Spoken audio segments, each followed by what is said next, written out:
오늘 말씀은 주님의 제자들을 전도의 현장으로 파송하시는 장면, 그리고 전도자들에게 주시는 전도자의 수치, 그리고 그 결과들을 기록한 말씀입니다. 이 말씀을 가지고 따라합시다. 사명과 훈련. 이런 제목으로 함께 은혜를 나누고자 합니다. 이 전도축제를 열어놓고 주제 설교를 할까, 그냥 막강을 계속 진행하면서 할까 고민이 많았습니다.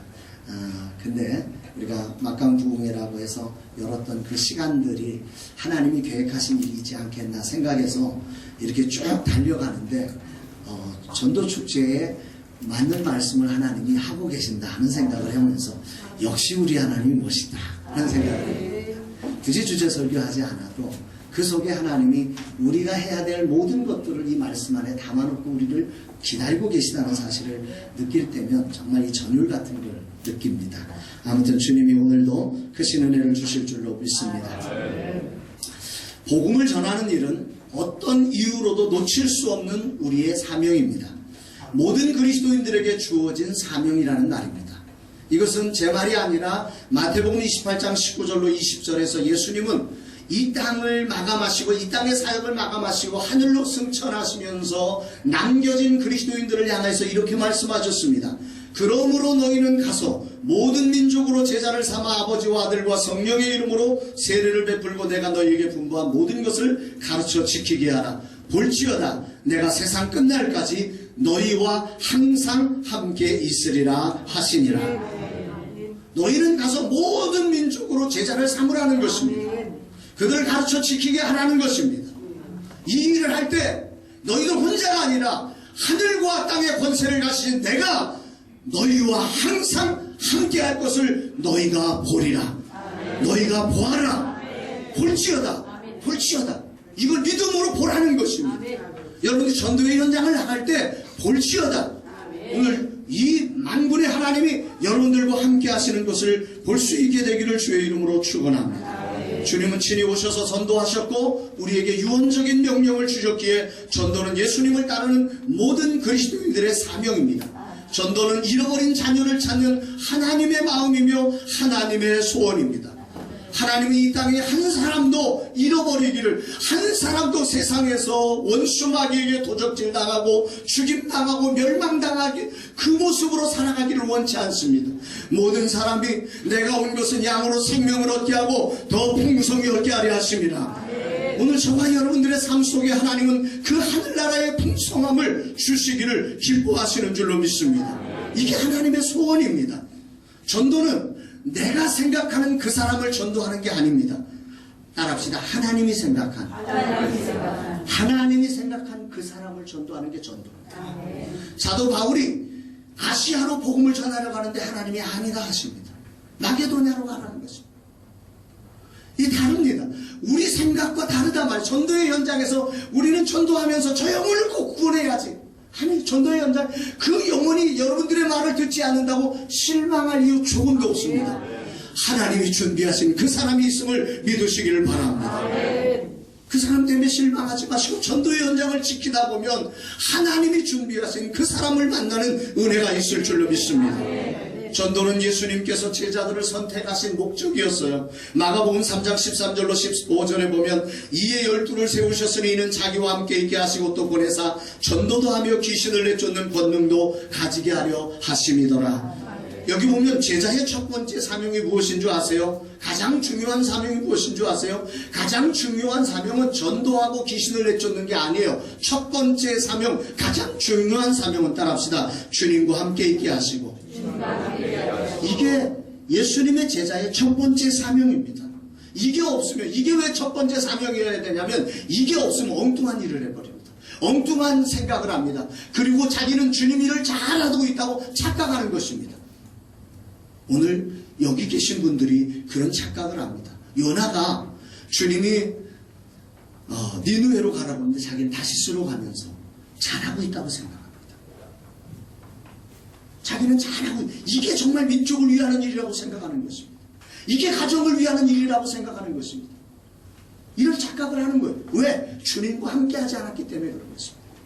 어떤 분들이 자신을 나는 주님을 잘 믿는다고 하는데 정말 냉정하게 하루를 돌아보고 나면 내가 왜 부름을 받았는지, 그리고 무엇을 해야 하는지, 이 주님의 마음과는 전혀 상관없는 곳에 가서 있으면서 자기는 주님의 일을 열심히 하고 있다고 착각할 수 있다는 말입니다. 그러므로 주님의 말씀을 들으며 주님과 같은 말, 같은 마음, 같은 뜻으로 달리고 있는지를 저와 여러분들이 점검하는 것이 첫 번째 우리의 사명임을 기억하시기를 바랍니다. 기도로 주님과 교제하는 시간을 통해서 주님의 마음을 알고 주님의 능력을 기름 부음 받는 것이 우리의 첫 번째 사명임을 기억하시기를 바랍니다. 마가복음 9장에 보면 주님의 제자들이 예수님이 변화산에 올라가 있을 때 예수님의 제자들에게 정말 귀신 들려서 물에도 들어가고 불에도 들어가는 한 사람을, 자녀를 데리고 온 사람이 있습니다. 이 제자들이 이 귀신 들린 사람을 고치려고 아무리 해도 고쳐지지 않습니다. 예수님을 따라다니면서 했던 방법, 예수님과 함께 했던 그 모든 방법을 동원하지만 전혀 고쳐지지 않습니다. 그리고 후에 예수님이 오셔서 할 수 있거든요. 무슨 말이냐, 믿는 자에게 능치 못함이 없느니라 말씀하시며 그 귀신들 자유케 하십니다. 그 영혼을 건져주십니다. 치료하십니다. 그리고 나서 이 제자들이 왜 우리는 안 되는 것입니까? 라고 물을 때 마가복음 9장 29절에서 이렇게 말씀합니다. 기도 외에 다른 곳으로는 이런 종류가 나갈 수 없느니라. 주님과 함께 하지 않고는 주님의 능력이 나갈 수 없기에 우리의 첫 번째 사명은 아무리 바빠도, 아무리 힘들어도, 아무리 괴로워도, 아무리 슬퍼도, 세상이 떨어져도 우리는 주님과 함께하는 것을 제1번지의 사명으로 두어야 함을 믿으시기를 바랍니다. 제자는 주님과 함께해야 합니다. 그러나 그게 우리의 최종적인 목적은 아닙니다. 주님과 함께하는 이유는 바로 그 다음입니다. 따라합시다. 전도도 하며. 전도하기 위해서 주님과 함께하는 것입니다. 제자 훈련의 목적은 바로 복음을 전하는 자가 되는 것입니다. 제자 훈련의 목적은 성경의 지식을 늘리는 것이 아니라 복음을 전하는 자가 되는 것입니다. 복음을 전하기 위해서 제자 훈련을 하고 주의 말씀을 배우는 것이죠. 영혼들, 저 죽어가는 영혼들, 예수님을 알지 못해서 이 세상에서 잘 사는 것 같은데 그 마음은 지옥처럼 살아가고, 이 세상에서 많이 배운 것 같은데 그 배움 가지고 다른 사람을 도적질하고 다른 사람을 죽이는 사단의 종노릇하며 살아가면서 그 마음에 평강 없이 살아가는, 그래서 세상에서 뭔가 쾌락적인 일을 하지 않고는 행복 없어 괴로워 미치도록, 그래서 술을 마셔야 하고 밤새도록 자식도 안 돌보고 남편 아내도 돌보지 않고 술을 마셔야만 사는 그런 인생을 살 수밖에 없는 이유가 바로 예수가 없기 때문입니다. 이 사실을 아는 우리들이 정말 주님과 함께하며 주님의 마음, 주님의 권능, 주님의 지혜를 알아 그 영혼들에게 이 거룩한 복음을 통하여 그 영혼도 도적질당하고 죽임당하고 멸망당하는 인생에서 생명을 얻고 더 풍성히 얻는 인생으로 바뀌어지는 이 비밀의 자리로 그들을 초대하는 것이 복음 전하는 자리임을 기억하시기를 바랍니다. 이것을 위해서 우리를 불러주신 것입니다. 주님은 큰 교회를 세우라고 우리에게 말씀한 적이 한 번도 없습니다. 따라합시다. 전도도 하며. 전도도 해라. 우리의 사명은 가서 복음을 전하는 일입니다. 주님의 유언이며 우리의 사명이 전도임을 저와 여러분들이 잊지 않게 되기를 주의 이름으로 축복합니다. 한 주간을 살면서 여러분들이 전도하셨습니까? 우리의 사명이 전도하는 일임을 명심하시며 여러분들이 살 수 있게 되기를 바랍니다. 다른 일을 아무리 많이, 위대한 일을 아무리 많이 했더라도 우리가 복음을 전하지 않는다면 이 세상은 희망이 없는 것입니다. 오늘 수많은 사람들이 많은 일을 하면서 복음을 전하지 않는 이유가 왜 그런 것 같습니까? 오늘 전도축제 10주차의 마지막 이 상반기를 마감하면서 주님이 오늘 이 말씀을 주셨습니다. 왜 우리가 복음을 전하지 못할까? 10주차를 결론하면서 주님의 진단은, 저는 성경 말씀을 따라합시다. 하나님의 청진기. 자, 의사 앞에 가면 우리를 청진기로 이렇게 진단하지 않습니까? 말씀은 하나님의 청진기입니다. 하나님이 우리를 진단하는 청진기. 하나님의 청진기로 우리를 딱 진단하시면서 우리에게 하시는 말씀이 뭐냐면, 따라합시다. 훈련이 없다. 전도해야 하지 않는데 전도를 못합니다. 바빠서 못하, 힘들어서 못해, 괴로워서 못해, 여러 사람들이 와서 나를 괴롭혀서 못해, 다양한 이유로 못합니다. 오늘 본문 7절로 다시 한번 7절 말씀을 읽어보겠습니다. 7절 말씀 시작. 12 제자를 부르사 둘씩 보내시며 더러운 귀신을 제하는 권능을 주시고, 예수님께서는 제자들을 부르신 다음에 둘씩 제자들을 보내십니다. 전도의 현장으로 제자들을 보내고 계십니다. 바로 훈련하시는 것입니다. 아직 제자들 완전하지 못합니다. 아직 제자들, 이게 지금 마가복음 6장이니까 마가복음 9장에 가서 귀신을 내쫓지 못하고 귀신에게 쩔쩔매는 제자들의 모습이 적나라하게 드러나지 않습니까? 아직 이제 초보예요. 이제 막 초보인데 이 초보들을 예수님은 둘씩 짝지어서 전도의 현장으로 내보내십니다. 하늘나라는 이론으로 배우는 나라가 아니라 실기로 배우는 나라입니다. 말씀을 들고 삶의 현장으로 뛰어들어가야 주님의 능력을 경험하는 것입니다. 전도는 사람에게 내가 복음을 전했습니다 라고 하는 그 사실을 경험하는 자리가 아니라 복음을 전하며 그곳에 임하신 하나님의 능력을 경험하는 자리임을 믿으시길 바랍니다. 그걸 배우란 말입니다. 그걸. 아, 이런 능력이 있구나, 이런 역사가 있구나, 내가 어떻게 했어요가 아니라 주님이 내 전도의 현장에 이런 역사를 나타내 주셨습니다. 이것을 경험할 때까지 훈련하란 말입니다. 제자들에게 그 전도의 현장에 함께 하시는 주님을 경험하도록, 자기들과 함께 사는 주님이 아니라 자기들과 떨어져 있는 것 같은데 주님은 얼마 후에 하늘로 올라가실 분이에요. 이 제자들의 속히 이 제자들, 내가 떨어져 있어도 이들과 함께하며 이들 속에서 일하시는 주님을 보게 하셔야 돼요. 그래서 이들을 둘씩 내보내는 거예요. 그리고 둘씩 내보내서 갔는데 자기들을 연약한 갈릴리의 초라한 어부들을 통해서 영혼 구원에 일어나는 놀라운 현상, 귀신이 쫓겨나는 놀라운 경험을 이 제자들이 하는 것입니다. 우리 13절 말씀 먼저 읽어볼까요? 13절 말씀 시작. 많은 귀신을 쫓아내며 많은 병자의 기록을 알라. 어떻게 하더라? 고치더라. 이걸 경험시키기 위해서 현장으로 보내는 것입니다. 이거 경험하라는 거예요. 이거 너희 훈련이라는 건 다른 게 아니에요. 따라서 주님을 경험하라. 목회는 주님을 전하는 거잖아요. 근데 주님을 경험하지 않으면 우리가 뭘 전하겠어요? 영혼을 살리는 그 주님을 이 현장에서 우리는 경험해 가야 하는 것입니다. 사랑하는 여러분, 이 주님을 경험하는 전도 축제가 되기를 주의 이름으로 축원합니다. 오늘 저와 여러분들에게 이 전도 축제를 여신 주님은 여러분들 속에 정말 이제까지 내 전도의 현장에서 우리 주님을 경험하지 못한 그 자리에 주님을 경험한 살아계신 주님의 능력을 경험하는 자리를 주님이 만들고 있음을 믿으시기를 바랍니다. 어떤 사람도 훈련 없이 걷는 사람은 없습니다. 여러분 자녀 중에 저기 걸음마 하지 않고 기지 않고 바로 걸으신 애가 있나요? 바로 뭐 태어나자마자 바로 뛰어나오는 그런 애가 있었어요 혹시? 네, 우리 집은 없었거든요. 네. 사람은 훈련 없이 걷는 애가 없어요. 수없이 넘어지는 걸음마의 현장을 통해서 아이들이 걷고, 걸은 다음에 아장아장 걷다가 그 다음에 뛰고, 그렇게 되는 것입니다. 지난번에 그 회오리 볶음밥이라고 혹시 아세요? 네. 할만하네. 아무도 모르니까. 인터넷에서 회오리 볶음밥 한번 쳐보세요.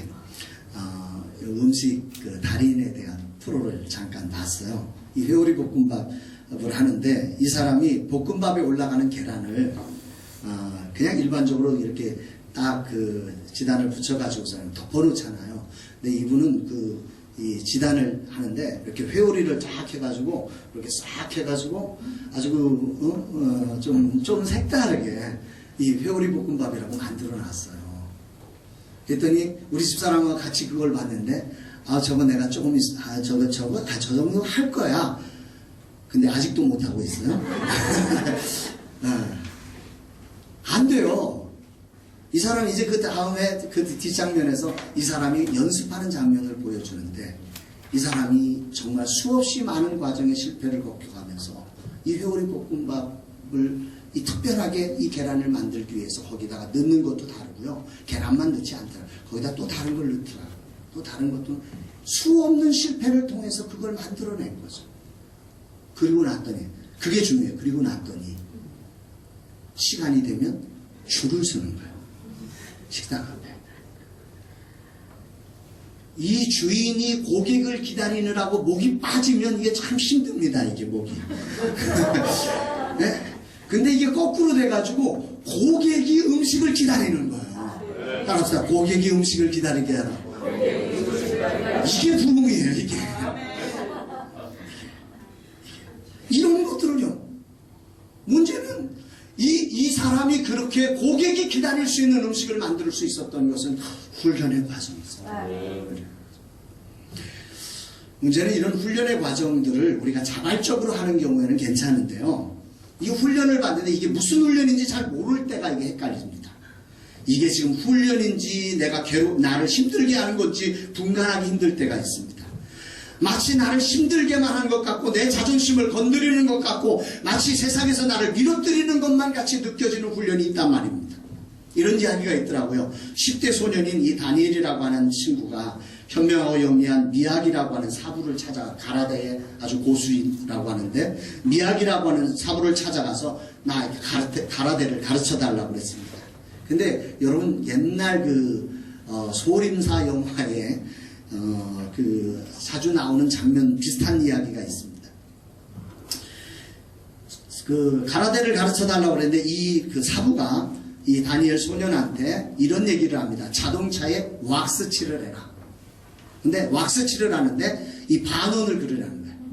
네, 항상 이렇게만 왁스칠을 하는 거예요. 이렇게 이것만 연습하는 거예요. 이거 왁스칠을 이걸로 자동차 전부를 왁스칠하는 거예요.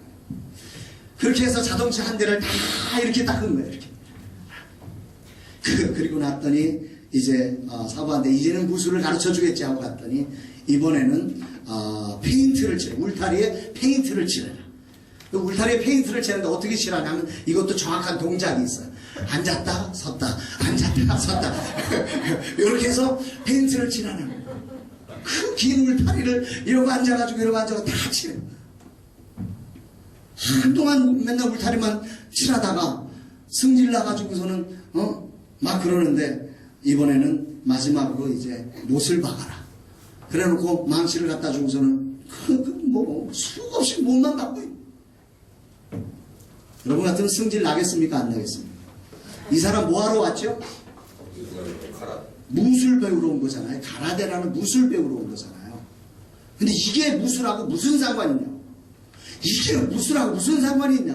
이게 무술하고 내가 지금 목수할 것도 아니고. 이게 하도 열받아가지고 이 사람이 이제 스승을 찾아갑니다. 스승을 찾아가가지고서는 막 화를 내밀더니 이 스승이 한 대 때리려고 딱 하는데 탁 하고 막 자기도 모르게 이게 딱 나오는 자세가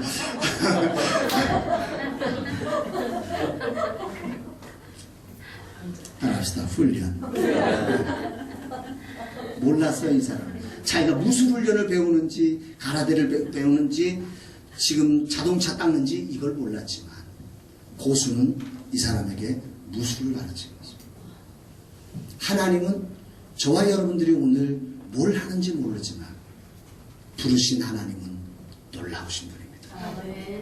오늘 혹시 이러고 계신 분 계십니까? 걱정하지 마십시오.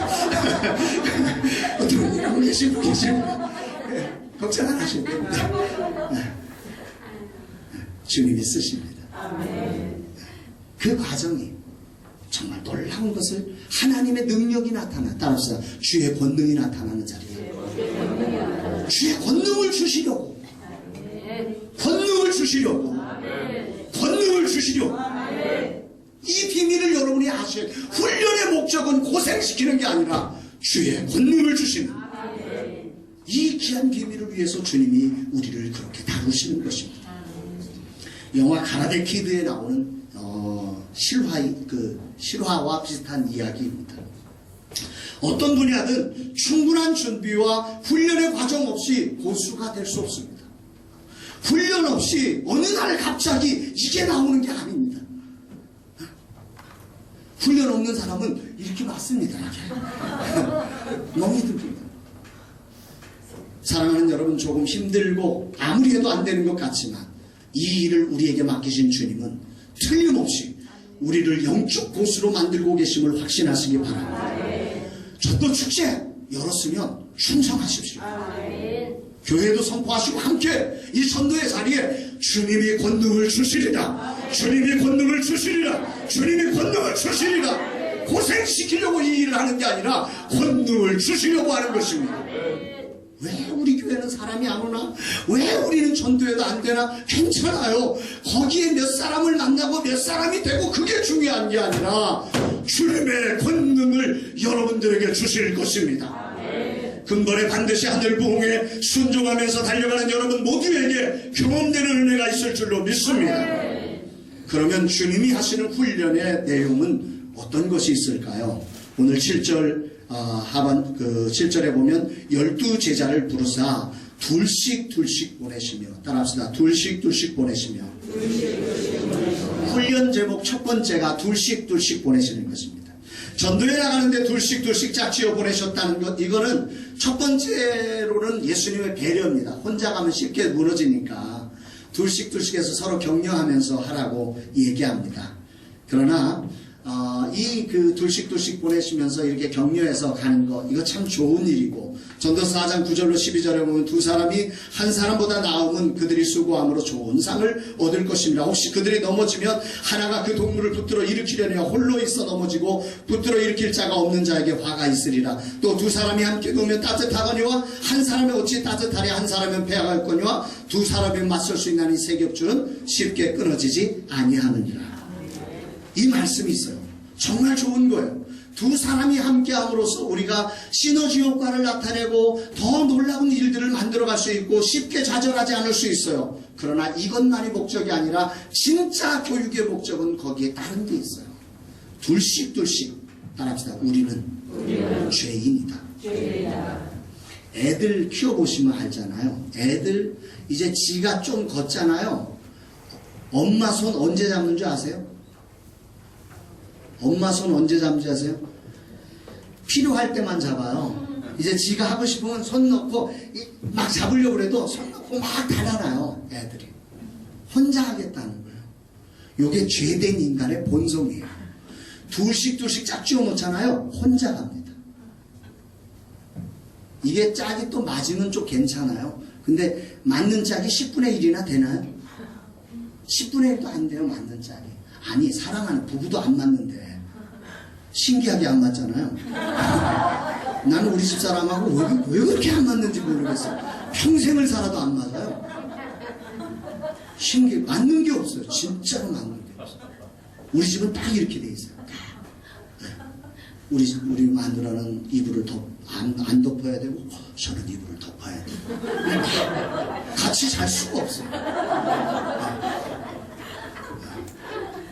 제 옆에는 이불이 3개가 있어요. 여름에도. 네.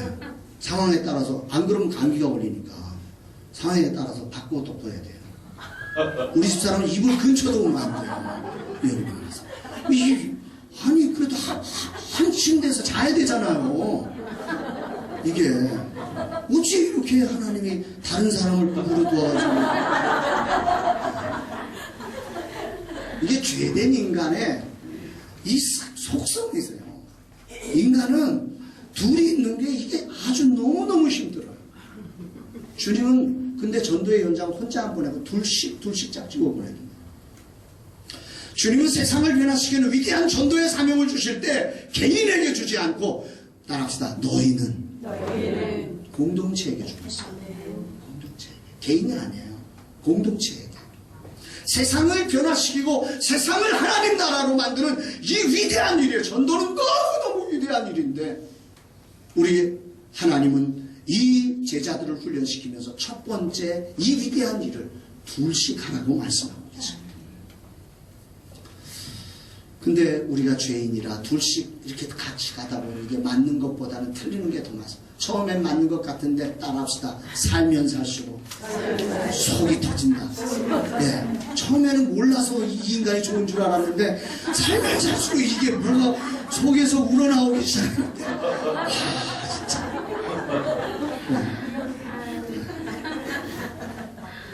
나는 사고뿐만 우러나오죠. 이런 것들이 막 너무 힘든 거예요. 교회 안에서 여러분 팀이 묶여서 봐요. 이게 우러나면 우러날수록 이게 이 사람하고 내가 같이 해야 되나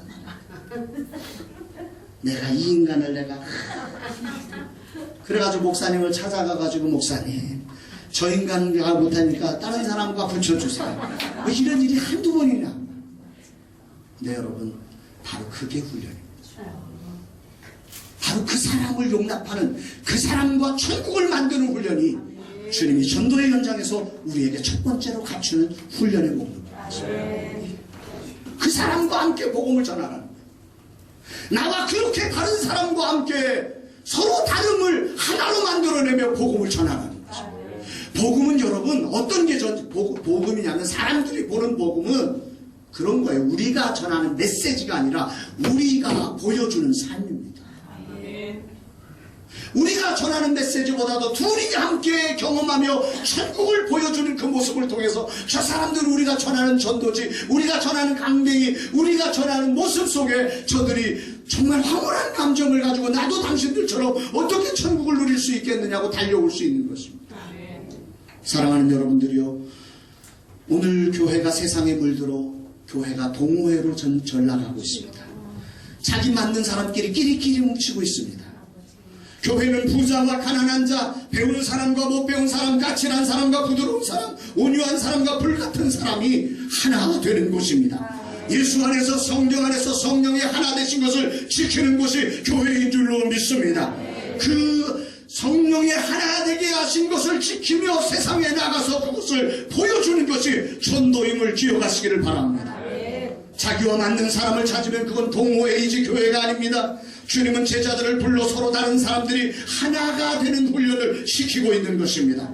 오직 복음을 전하기 위해 서로의 다름을 넘어서 서로의 다름을 용서하고 서로의 다름을 받아주며 서로의 다름을 존중하며 함께 하나님을 위하여 살아가라는 것입니다.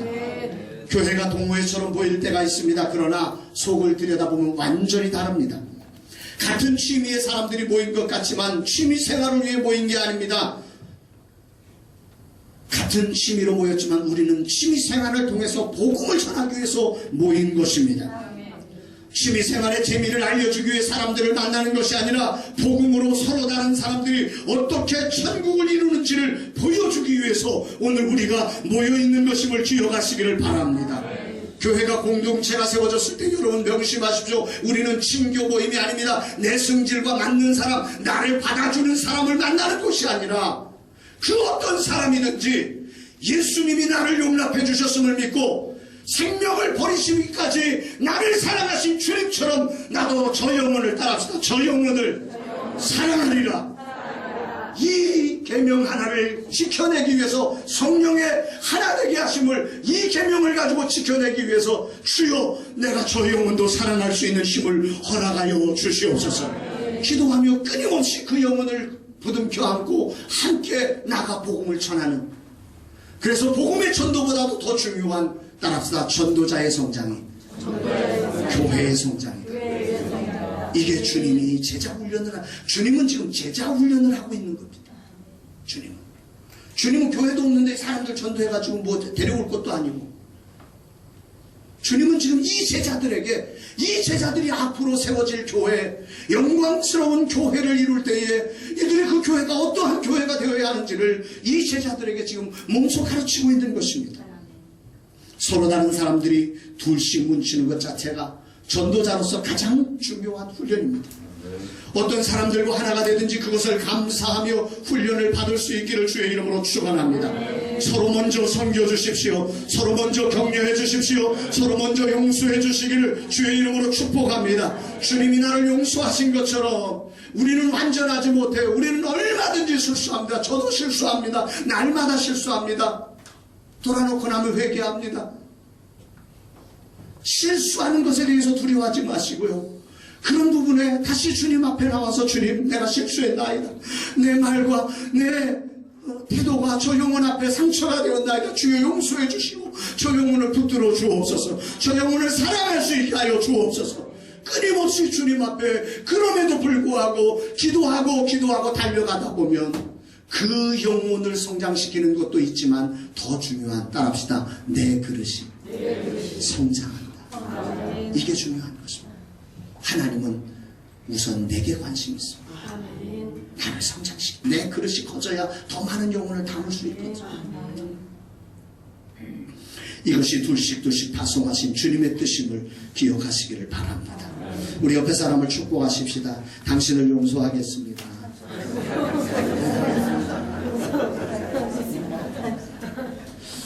사람을 용납하는 게 쉽지 않습니다. 근데 우리가 실수했지만 또 상대에게 무거운 짐을 주어졌지만 하나님 앞에 용서하고 사람 앞에 다시 용서하면서 풀 수 있게 되기를 바랍니다.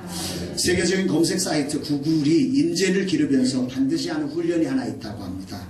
그 훈련은 실패의 낙인 효과를 없애기 위함이라고 하는데요. 어떻게 하냐면 직원들에게 풀 수 없는 과제를 준답니다.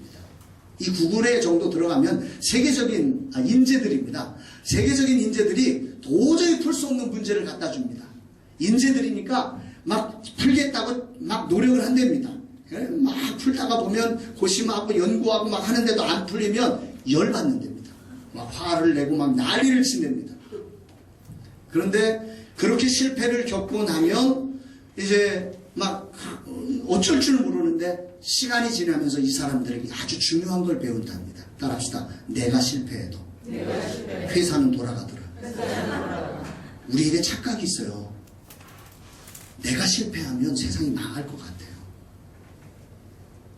구글의 직원 인재를 키울 때 이 훈련을 시킨다는 거예요. 이 훈련.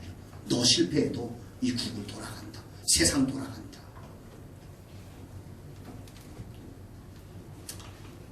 실패가 끝이 아닙니다. 따라합시다. 실패가 끝이 아니다.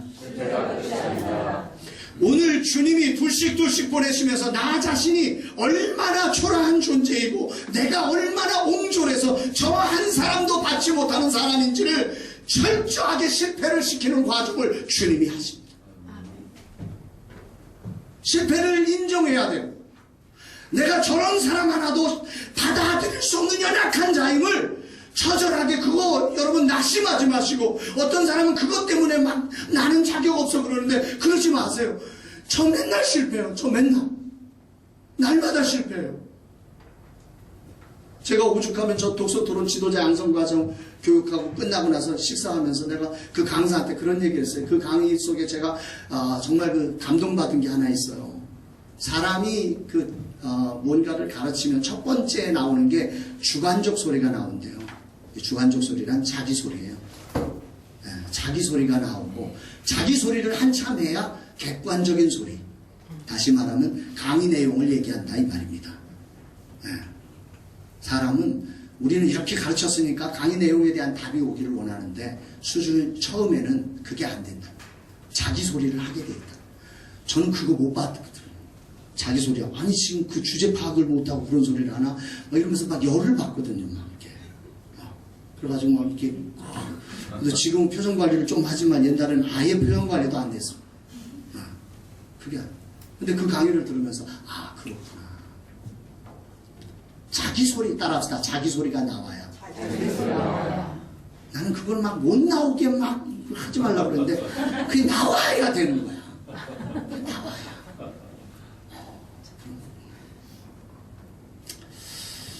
사랑하는 여러분, 여러분의 실수가 드러나야 영광이 있음을 믿으시기 바랍니다. 제가 이번 주에 그 방학 기간 동안 여러분에게 소개시킬 책인데 여기 보면 이렇게 돼 있어요.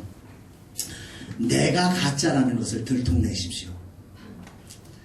이게 그 허윤석 선교사님이신데요. 이 아마존, 이 브라질의 아마존 있잖아요. 아마존에서 선교 활동을 하시던 분의 정말 눈물로 쓴 석인데 꼭 좀 한번 읽어보십시오.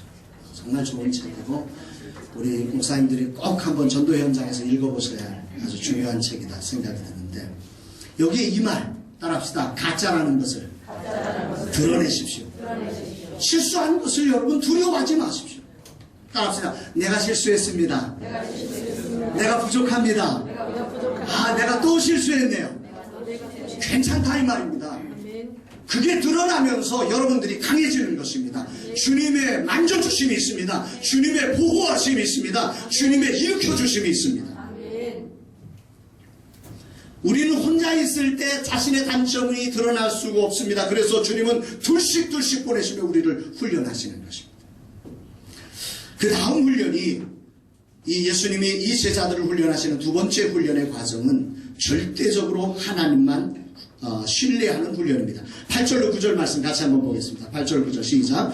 명하시되 여행을 위하여 지팡 외에는 양식이나 배낭이나 전대의 돈이나 아무것도 가지지 말며 신만 신고 두 벌 옷도 입지 말라 하시고, 여기 보면 뭐만 가지라고 합니까? 뭐만? 지팡이하고 신. 네, 지팡이하고 신만 신으라는 거예요. 이 마태복음에는 사실은 지팡이도 가지지 말라고 했어요. 네. 근데 마가복음에는 너무 핍박받아서 이 마가 공동체가 힘들잖아요. 그러니까 이 몸을 지탱할 수 있는 지팡이를 가져라. 지금 요 표현 이 상황에 따라 다른 겁니다. 예. 그러니까 마태복음에서 지팡이를 갖지 말라는 것은 짐승을 다스릴 수 있는, 인도할 수 있는 그런 도구로서의 지팡이는 갖지 말라는 얘기고, 마가가 말하는 이 지팡이는 너무 힘들어서 의지할 수 있는 지팡이는 가져라. 네, 그거 하나는 가져도 된다. 신발과 지팡이 하나는 갖고 가라. 그 얘기입니다. 이 얘기는 무슨 얘기냐면, 따라합시다. 오직 나의 힘은 주님이시다. 이것을 훈련하라는 것입니다. 이 말씀에 의지해서 아시시의 프란시스가 자기 소유를 다 버리고 걸식 전도단을 만들었습니다. 아주 유명한 구절입니다. 이 말씀을 들으면서 이 아시시 프란시스가 자기 재산을 전부 팔아서 이 걸식 전도단을 만들어서 이 일을 했던 것입니다. 지금 우리 사회는 돈이 우상입니다. 교회 밖에서부터 교회 안에까지 온통 돈에 대한 생각으로 가득 차 있습니다. 양심과 인격과 신앙은 저 구석으로 밀려난 지 오래입니다. 하나님의 자리에 돈과 물질이 앉아 있습니다. 하나님을 위하여 달려가다가도 돈이 문제가 되면 떠나버립니다. 이게 오늘 우리 세상입니다. 돈을 많이 버는 것이 축복이라고 생각합니다. 돈만 벌 수 있다면 다른 사람들의 생명과 재산을 악랄한 방법으로 착취해도 좋다고 생각합니다. 마귀의 사고방식입니다. 돈만 있으면 행복할 것이라고 착각합니다. 마귀의 생각입니다. 예수님은 제자들에게 전도훈련을 시키면서 이것을 부인하고 주님을 의지하는 훈련을 시키고 있음을 믿으시기를 바랍니다. 주님은 이것들 내려놓고 오직 지팡이와 신발만 가지고 전도하라고 말씀합니다. 네가 아무것도 의지 않고 돈을 의지하지 않고 주님을 의지해도 되는 길이 있음을 경험하라는 것입니다.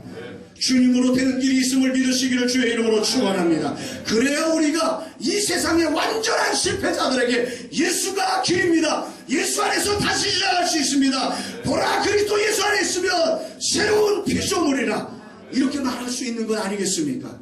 이 소망을 우리가 경험한 전도의 현장에서 이 경험을 주님은 하시기를 원하시는 것입니다. 오늘 이 훈련을 하려고 하면 우리는 내려놓을 줄 알아야 됩니다. 내가 가지고 있던 것을 정말 겸손히 내려놓을 수, 영혼 구원 하나 외에는 다른 것들을 내려놓아야 합니다. 이것을 위해서 순종하고 각오를 결심해야 합니다. 지금 이 제자들이 파송되는 길이 어떤 길이냐면 해발 750m의 예루살렘이 있습니다. 그리고 그 밑으로 내려가서 사해바다가 있는데, 사해바다는 해발 마이너스 398m입니다. 그러니까 이게 1000m도 넘는 것입니다. 이 높이가. 이스라엘을 왔다 갔다 하는 일이 이게 고지를 올라 1000m를 오르는 일이에요. 그리고 그 중간에 광야가 있습니다. 이들이 전도해야 될 장소가 바로 그런 곳입니다. 오르락 내리락. 근데 주님은 뭐만 가지라? 신발과 지팡이만 가지라. 달랑 신발과 지팡이. 아니, 이렇게 험한 지역에, 광야에 뭐라도 있어야 될 거 아니야. 따라합시다. 염려하지 마라. 주님 명령 순종할 때 주님이 책임져 주십니다. 이것을 훈련하라 이 말입니다. 고생하는 훈련이 아니라 주님을 경험하는 훈련이 바로 진정한 훈련임을 믿으시기를 바랍니다. 주님이 준비하신 것을 보는 것이 훈련입니다. 그래서 내가 변할 수 있는 것입니다. 주님을 경험하지 않고 고생만 한 사람은 두려워서 못합니다. 떨려서 못합니다. 잃어버릴까 봐. 오늘 제가 이렇게 걸어갈 수 있는 것도 주님을 경험했기 때문에 걸어갈 수 있습니다. 저는 결혼하면서 어머니로 받은 유산을 다 내려놨습니다. 감리교재단 본부에 아예 집문서채로 갖다 맡겼습니다. 개척하는데 돈 가지고 개척, 내 속에서 아니 주님의 교회인데 내가 돈 가지고 주님의 교회를 개척할 수 있나. 그래서 아예 내가 유혹을 받을까 봐 아예 집문서를 감리교 재단본부에 냈습니다. 그리고 저쪽 진주에다가 어머니 이름으로 교회를 줬습니다. 그리고 나는 들어갈 방이 없었어. 결혼을 하고 들어갈 방이 없어가지고 우리 마누라가 살림살이 해오기로 한 걸로 반값을 해가지고 우리 집에 가구는 전부 다 제가 주워다가 갖다 놓은 가구입니다. 다 주웠습니다. 길거리에 많더라고 보니까. 그래도 주님이 책임져 주십니다. 그 책임져 주시는 주님. 제가 그럴 수 있었던 계기가 있습니다. 하나님이 저를 군대에 보내시고 이등병 시절에 성전을 건축해 하셨습니다.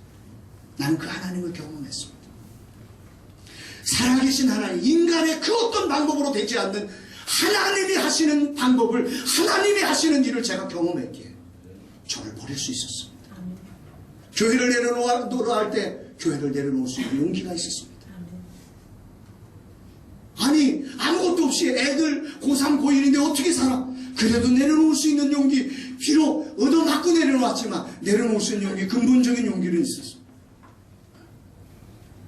사랑하는 여러분, 이번 전도축제가 하나님이 우리를 그 훈련을 시키는 자리임을 확신하시기를 주의 이름으로 축원합니다. 주님의 명령에 순종할 때 하나님을 경험하는 역사가 일어날 줄로 믿습니다. 분명히 다시 말씀드립니다. 고생하는 훈련이 아니라 하나님을 경험하는 훈련임을 기억하시기를 바랍니다. 신앙생활은 고생하는 게 아닙니다. 신앙생활은 주님을 경험하는 것입니다. 세상이 줄 수 없는 평화를 여러분들이 경험할 것입니다. 세상이 줄 수 없는 축복을 하나님이 여러분들에게 경험시킬 것입니다. 여러분들의 가정을 복되게 하는 하나님의 위대한 역사가 일어날 줄로 믿으시기를 바랍니다.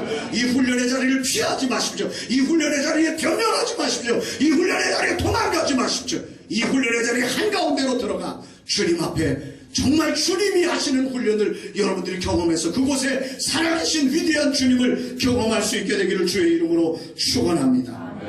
10절로 11절 말씀 보겠습니다. 10절로 11절.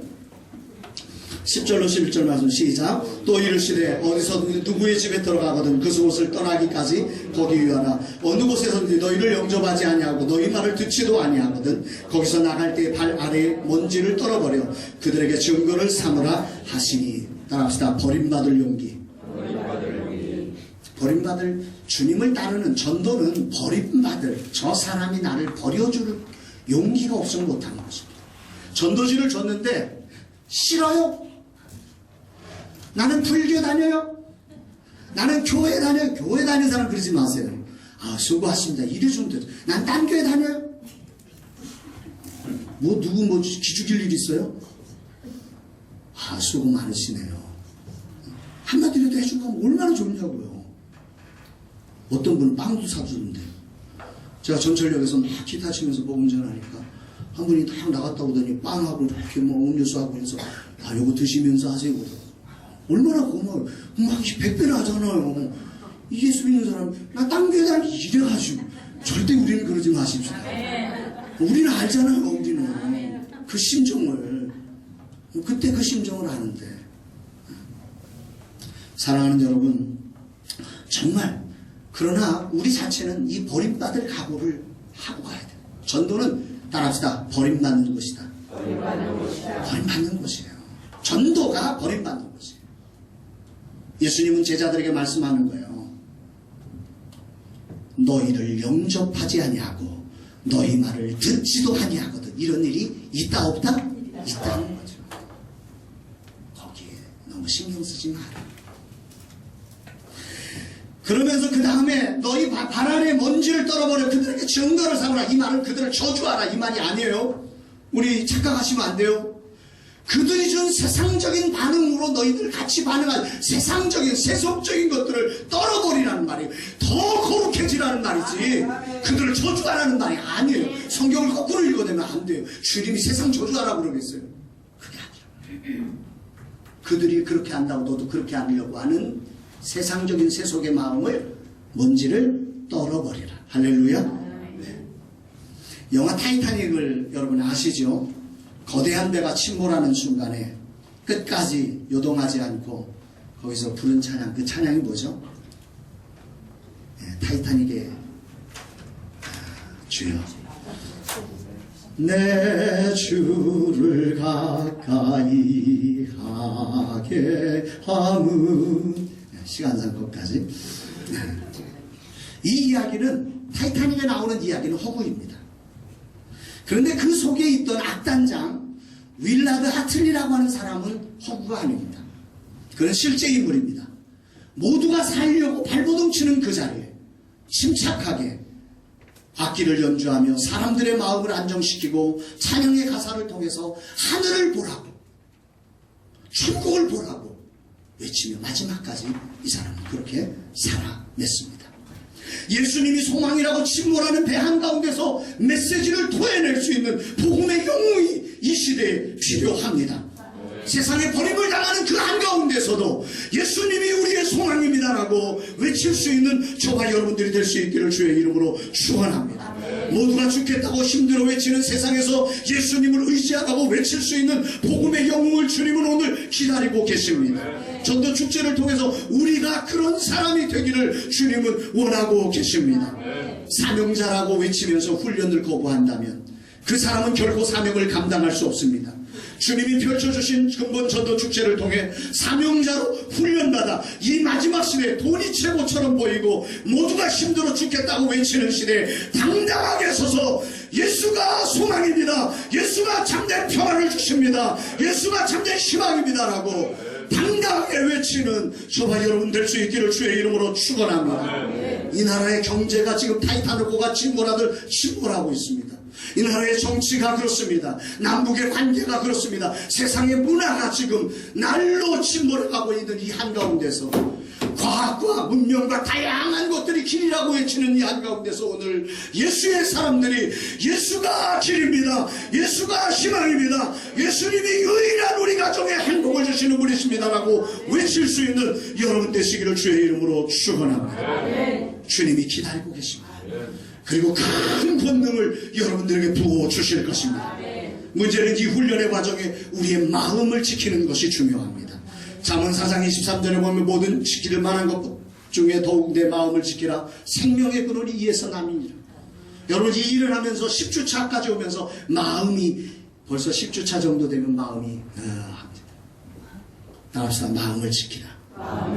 잠언 25장 28절에 보면 자기 마음을 제어하지 아니하는 자는 성읍이 무너지고 성벽이 없는 것과 같다고 했어. 따라서 성읍이 무너지고 성벽이 없는 것과 같으니라. 마음을 지키지 않는다는 건 다 잃어버린다는 얘기입니다.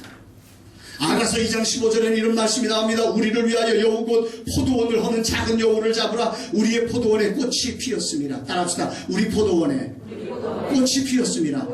말씀 중에 이 말씀이 굉장히 은혜가 됐습니다. 오늘 지금 우리 꿈꾸는 교회들 속에 부흥의 꽃이 피었 줄로 믿습니다. 전도의 꽃이 피어있는 줄로 믿습니다. 여기서 중요한 것은 이 포도원을 허무는 작은 여우를 잡아내야 한다는 것입니다.